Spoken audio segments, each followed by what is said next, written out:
Let me name this guy over here. It looks like a really long T, so I call this long T nerve, or also known as long thoracic nerve. Very easy to remember, long T. Now let's talk about some of the muscles that are innervated by these nerves. Dorsoscapula. It's in the name. So muscles that are located dorsally to the scapula. So what are those muscles? So here I have three. Must be three, right? So it's levator, elevator, the one that elevates the scapula. And we have rhomboids, right? Rhomboid major and minor. So those are the three muscles. Rhomboid major and minor are the ones that are responsible for retracting or adducting. So what would happen if you have a damage to the dorsal scapular nerve? You would have lateral winging of the scapula. And over here you have the long T nerve or long thoracic nerve, innervating what muscle? Serratus anterior, responsible for protracting the scapula. So what would happen if you have damage to the long thoracic nerve? You would have medial winging of scapula. Once again, rhomboid major and minor or dorsal scapular nerve damage, you would have lateral winging. Long thoracic nerve, medial winging of the scapula. Here you have suprascapular nerve, innervating what muscles? It says two, supraspinatus and infraspinatus. Let me talk briefly about the sits muscle. So what are the sits muscle? These are the rotator cuff muscles, right? Four of them. Supraspinatus, infraspinatus, teres minor, not major, and subscapularis. So how do you remember this? Think about a situation where someone's throwing a ball.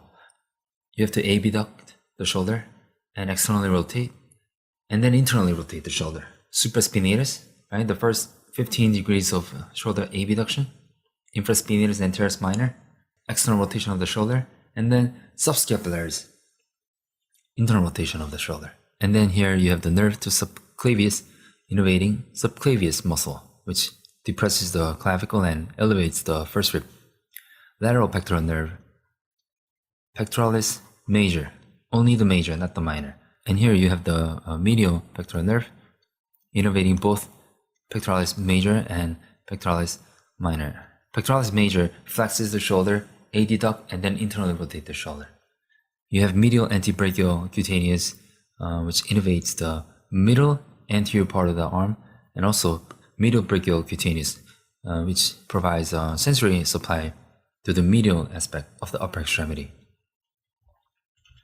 And then you have the upper, middle, lower subscapular nerve. So the upper subscapular nerve innervates just the subscapularis and nothing else, which does what? Internal rotation. And you have the middle, which is also known as thoracodorsal. So once again, the answer is in the name. So you have the thoracodorsal nerve that's doing this motion, right? So shoulder extension and adduction. And then the lower subscapular nerve innervates teres major, not minor, and also subscapularis muscle. Both of them internally rotate the shoulder. And you have the musculocutaneous, number 3, BBC, Billionaire Boys Club. Biceps brachialis, and then coracobrachialis. Biceps flexes the elbow, and then you have the brachialis, which flexes the elbow. And then you have coracobrachialis, which flexes the shoulder and also adduct the shoulder. So one thing to keep in the back of your mind is that every time a muscle crosses over a joint, it'll create a motion. Remember that. That's why coracobrachialis does not flex the elbow, because it originates from the coracoid process, right? It ends at the humerus. It doesn't go down below the elbow joint. That's why it does not flex the elbow. It works only on the shoulder. And the reason why biceps and brachialis do not flex the shoulder is that they originate below the glenohumeral joint, right? Remember that. So deltoid is a strong abductor, right? The middle part of the deltoid.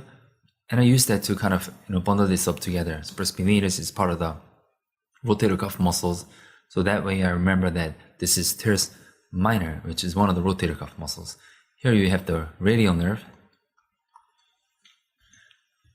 So the radial nerve is responsible for the sensory supply along the posterior arm and forearm, and also the lateral 2/3 of dorsum of hand and proximal dorsal aspect of lateral 3 fingers, thumb, index, middle, extra 4, half of ring finger. Here I'm going to write sensory posterior. And the motor is quite a bit, right? And what are the muscles? Triceps. And then you have anconeus. You have supinator.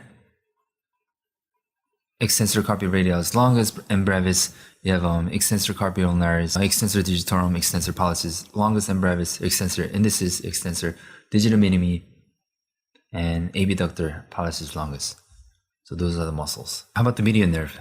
The sensory supply of the median nerve will be what? Skin over the thenar eminence, lateral 2/3 of palm of hand, palmar aspect of lateral 3.5 fingers, right? And then the dorsal tips of lateral 3.5 fingers, thumb, index, middle, and half a ring finger.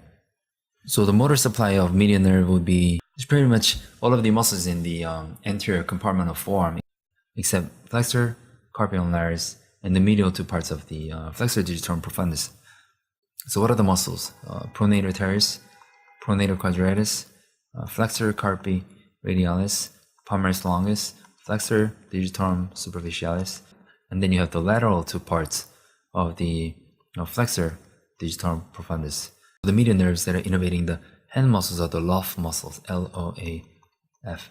So lateral 2 lumbricals, opponens pollicis, you have abductor pollicis brevis, and then you have the flexor pollicis brevis.